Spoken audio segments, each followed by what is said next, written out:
વિદ્યાર્થી મિત્રો, chapter number 7 નિયંત્રણ અને સંકલનમાં હવે આપણે આગળના પ્રશ્નની વાત કરીશું. આપણે આગળ આના પહેલાં ચેતાકોષની વાત કરી ગયા હતા. હવે આપણે વાત કરવાની છે ચેતાકોષની વાત પૂરી કર્યા પછી હવે આપણે વાત કરીશું પરાવર્તી ક્રિયા એટલે શું. તો હવે પ્રશ્ન નંબર 3 કે 4 જે પણ આવતો હશે એ પ્રશ્ન, એટલે હું પ્રશ્ન નંબર નથી આપતી, પરાવર્તી ક્રિયા એટલે શું ઉદાહરણ આપો. પરાવર્તી ક્રિયાના ઉદાહરણ આપો. તો પહેલું તો પરાવર્તી ક્રિયા કોને કહેવાય? તો જે મગજના ઐચ્છિક કેન્દ્રો છે એની જાણ બહાર બાહ્ય ઉત્તેજના સામે પ્રતિચાર આપવાની જે પણ ક્રિયા છે એને આપણે પરાવર્તી ક્રિયા કહીશું. મગજના ઐચ્છિક કેન્દ્રોની જાણ બહાર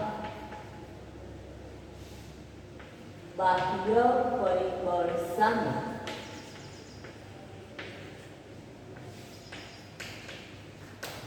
પ્રતિચાર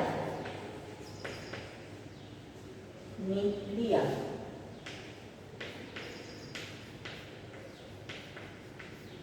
પરાવર્તી ક્રિયા કહે છે. શું કહ્યું આપણે? મગજના ઐચ્છિક કેન્દ્રોની જાણ બહાર બાહ્ય ઉત્તેજના અથવા બાહ્ય પરિબળ સામે જે પણ પ્રતિચાર એને શું કહેવાય? પરાવર્તી ક્રિયા કહેવાય. હવે જો આમાં મગજ ઇન્વોલ્વ થતું નથી. કેમ મગજ નથી ઇન્વોલ્વ થતું? અને જો મગજ નથી ઇન્વોલ્વ થતું તો આપણે તો એવું કહ્યું હતું કે કોઈ પણ સંવેદના હોય એ મગજ સુધી જાય, મગજ એનો જવાબ આપે. એટલે આપણે ધારો કે ગરમ વસ્તુ હાથમાં પકડી અને તરત જ આપણે છોડી દઈએ છીએ. કેમ? તો કે મગજે જવાબ આપ્યો કે ભાઈ તું છોડી દે એટલા માટે. તો હવે અહીંયા તો મગજના ઐચ્છિક કેન્દ્રોની જાણ બહાર, તો મગજને આમાં કંઈ ખબર જ નથી. તો પછી કોણ જવાબ આપે? તો આમાં કરોડરજ્જુ જવાબ આપશે. પરાવર્તી ક્રિયામાં જવાબ કોણ આપશે? કરોડરજ્જુ.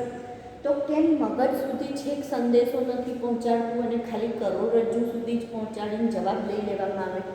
તો જ્યારે મગજ સુધી કોઈ પણ સંવેદના લઈ જતી જે ચેતાઓ છે એ મગજ સુધી લઈ જાય, ત્યાંથી જવાબ લાવે તો એમાં વાર થઈ જાય, થોડો સમય લાગી જાય. એ સમય ના વ્યય થાય એટલા માટે કરોડરજ્જુ તરત જ પ્રતિચાર આપી દે, તરત જ જવાબ આપી દે છે. માટે મગજના ઐચ્છિક કેન્દ્રોને એની જાણ હોતી નથી. પછી પાછળથી એને ખ્યાલ આવે કે ભાઈ હા કંઈક આ ક્રિયા થઈ, એવું પછીથી ખ્યાલ આવે. કેટલીક વખતે આપણને એવું થાય છે કે કોઈ હાથમાં કે ક્યાંય પણ વાગ્યું હોય અને ત્યારે આપણને નથી ખ્યાલ આવતો કે શું વાગ્યું, કે કંઈ પણ વાગ્યું છે પણ આપણને નથી ખબર પડતી.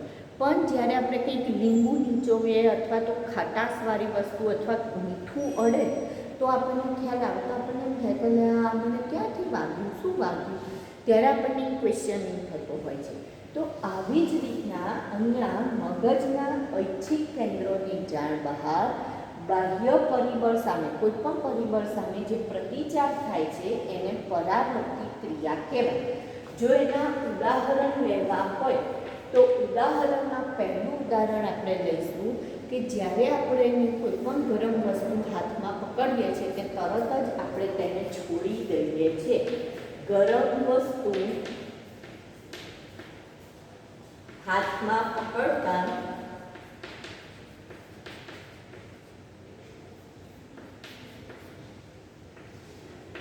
છોડી દે. જેવી ગરમ વસ્તુ હાથમાં પકડીએ કે તરત જ આપણે એને છોડી દઈએ છીએ.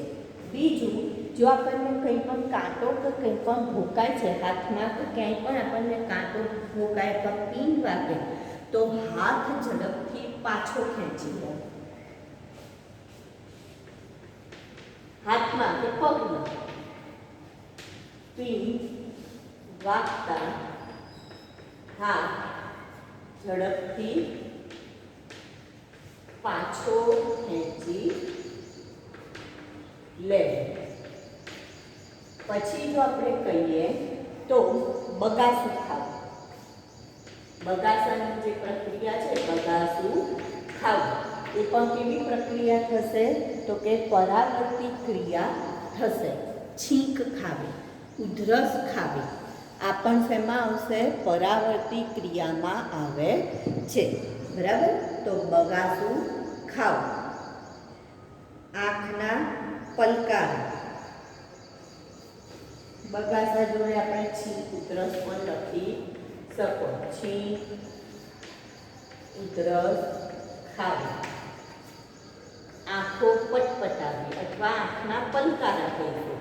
કેટલીક વખતે ખબર છે આપણે બોલતા બોલતા કોઈકની આંખો વારે વારે પટપટાતી હોય છે અને કેટલાકની આંખો એક બે વાર પટપટાતી હોય, તો એ આપણા નિયંત્રણમાં થતી પ્રક્રિયા નથી. અને જો એકદમ પ્રકાશ આવી જાય તો તરત જ આપણી આંખો બંધ થઈ જતી હોય છે. તો એ જે આંખના પલકારા છે એ પણ કેવી પ્રક્રિયા છે તો કે પરાવર્તી ક્રિયા છે. આંખના પલકારા. પછી ઘૂંટણને આંચકો લાગવો અથવા સ્વાદિષ્ટ ખોરાકને જોતા મોઢામાંથી લાળ ટપકવી. સ્વાદિષ્ટ ખોરાક જોતા લાળ ઉત્પન્ન થવી. મમ્મી એમ કે આજે તો જમવામાં આ બનાવવાનું તે બનાવવાનું, જો તમારે મન ભાવતું ખાવાનાની વાત કરે તો તમારા મોઢામાં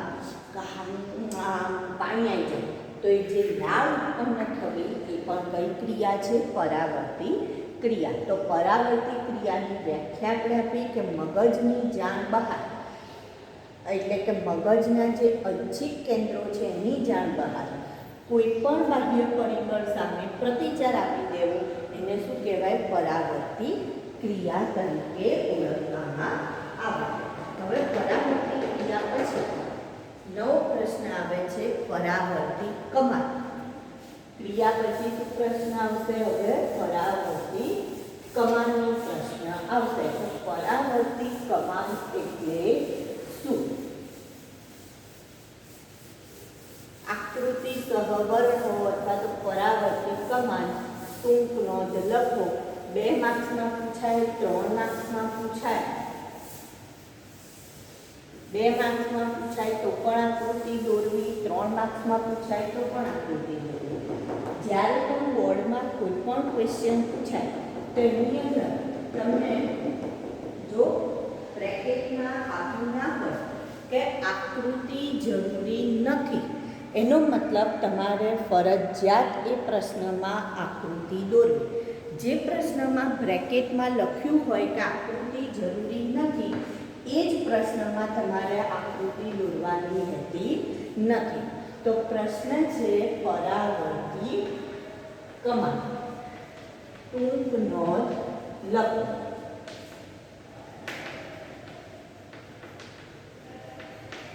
તો પહેલું તો આ પરાવર્તી કમાનની વ્યાખ્યા આપે.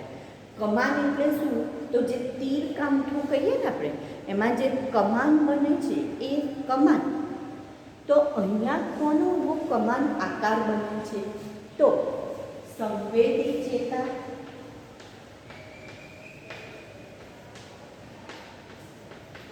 કરોડરજ્જુ અને પ્રેરક ચેતા અથવા એને ચાલક ચેતા પણ કહેવાય. તો સંવેદી ચેતા, કરોડરજ્જુ અને પ્રેરક ચેતા વડે અથવા ના જોડાણથી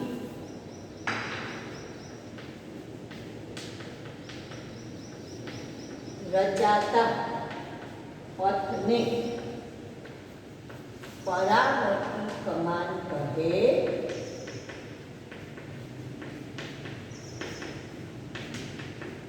છે.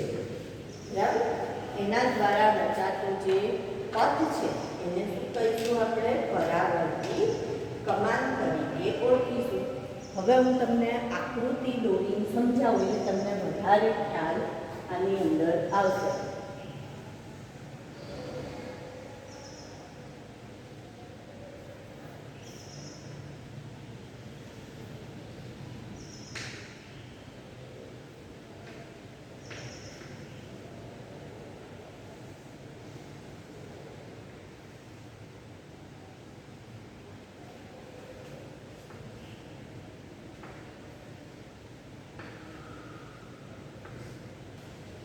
હવે કોઈ પણ એક આપણે વાત કરીએ કે ગરમ વસ્તુ તમે હાથમાં પકડો છો અથવા તો કોઈ એક પિન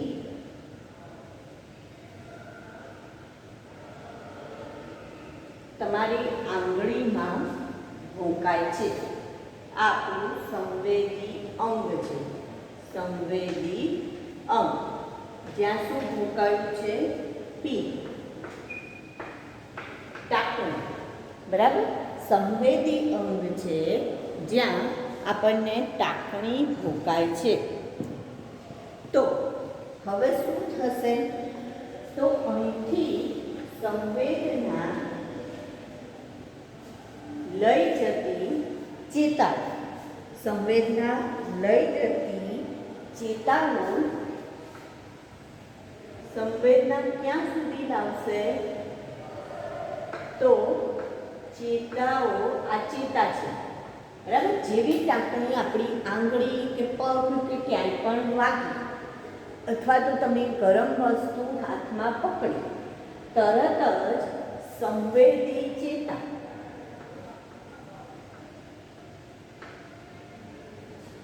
આ સંવેદી ચેતા છે એ સંવેદનાને ક્યાં લઈ જશે? તો કરોડરજ્જુ સુધી લઈ જાય છે. આ શું છે? કરોડરજ્જુ.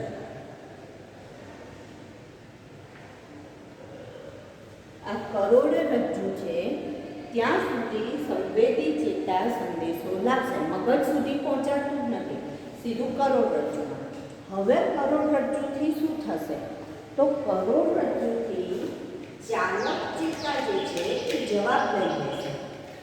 ચાલક ચેતા શું કરશે? કરોડરજ્જુથી જવાબ લેશે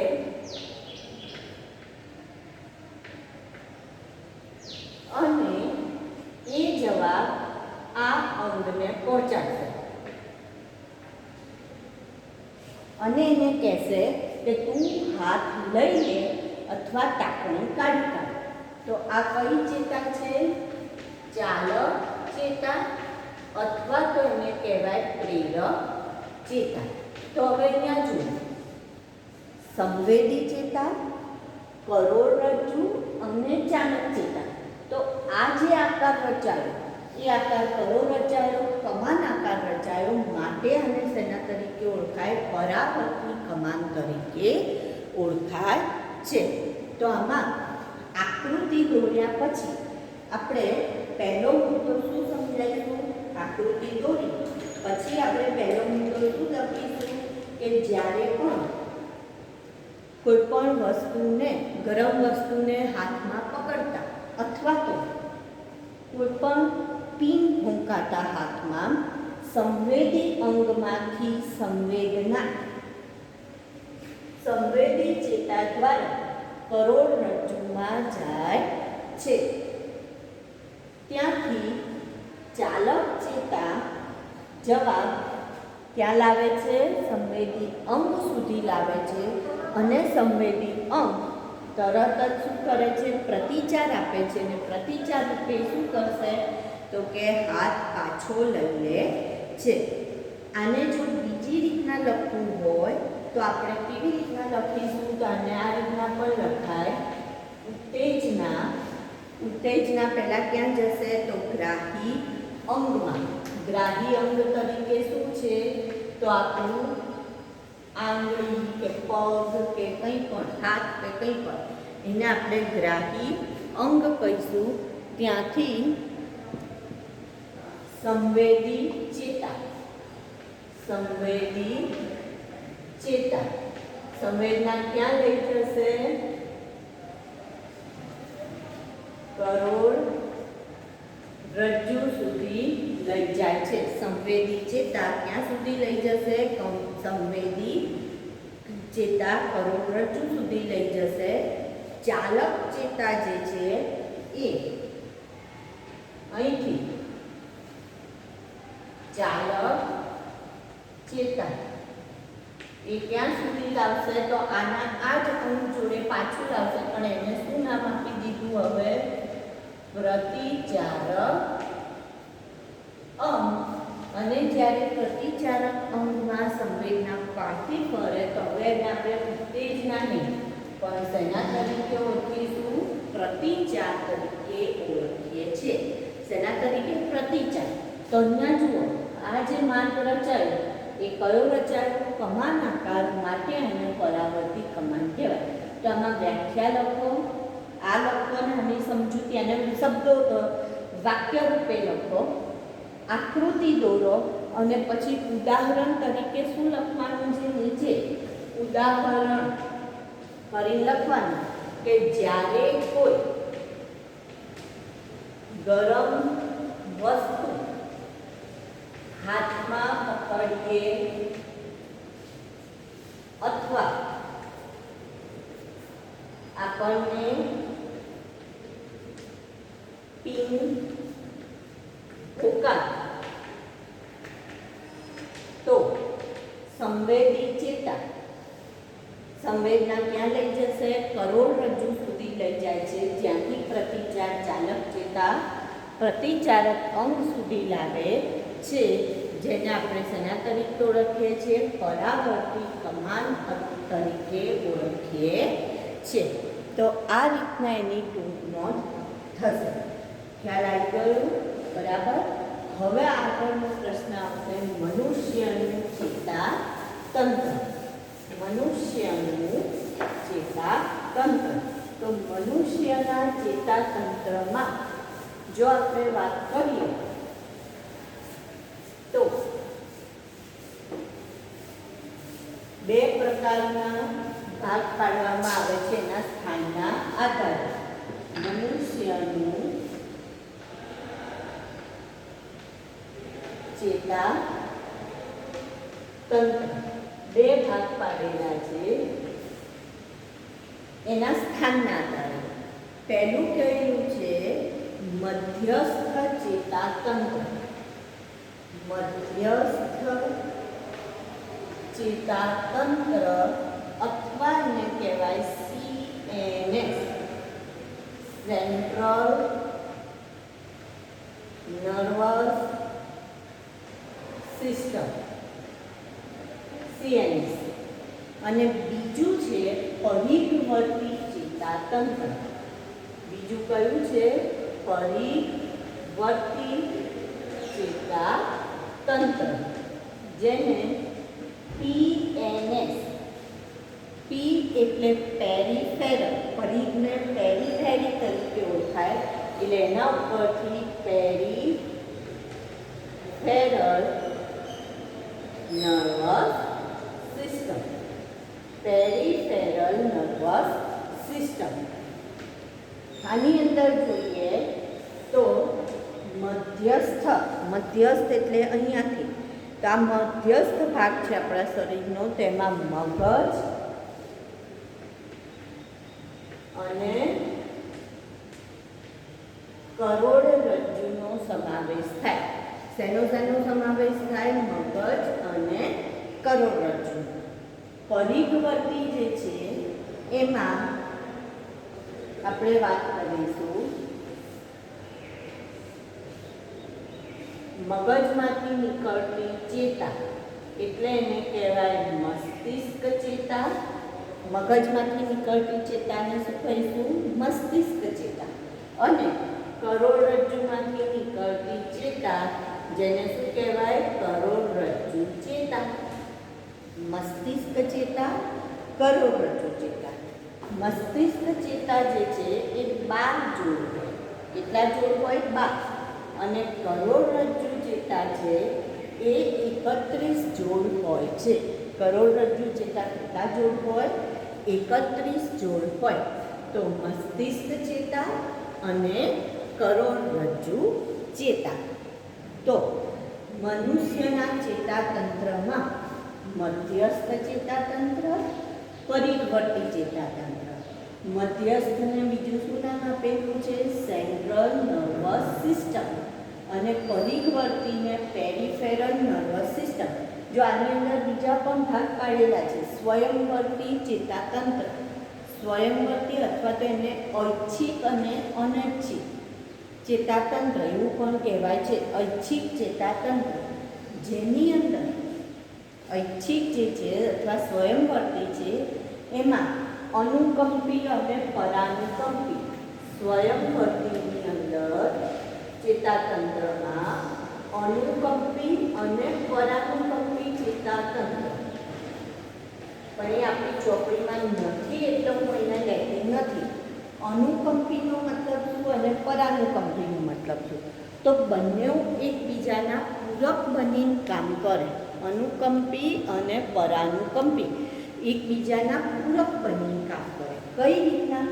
તો અનુકંપી જે છે એ આપણા ધારો કે આપણા 1 મિનિટની અંદર આપણે શું કહે છે? આપણા હૃદયના ધબકારા કેટલા હોવા જોઈએ 1 મિનિટમાં? તો સામાન્ય વ્યક્તિ હોય તંદુરસ્ત એના 72 હોવા જોઈએ. 1 મિનિટમાં 72 ધબકારા આપણે આવી રીતના જો આમ માપીએ તો કેટલા હોવા જોઈએ? 72 હોવા જોઈએ 1 મિનિટની અંદર.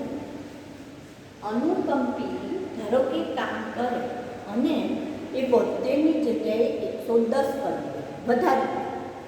તો પરાનુકંપી શું કરે? તો કે આનો વિરોધ કરે અને એના વિરોધના કારણે આપણને ફાયદો કરે. કઈ રીતના? તો અનુકંપીએ જે ધબકારા વધારી દીધા હતા, પરાનુકંપી એ જ ધબકારાને ઘટાડવાનું કામ કરશે. પરાનુકંપી શું કરશે?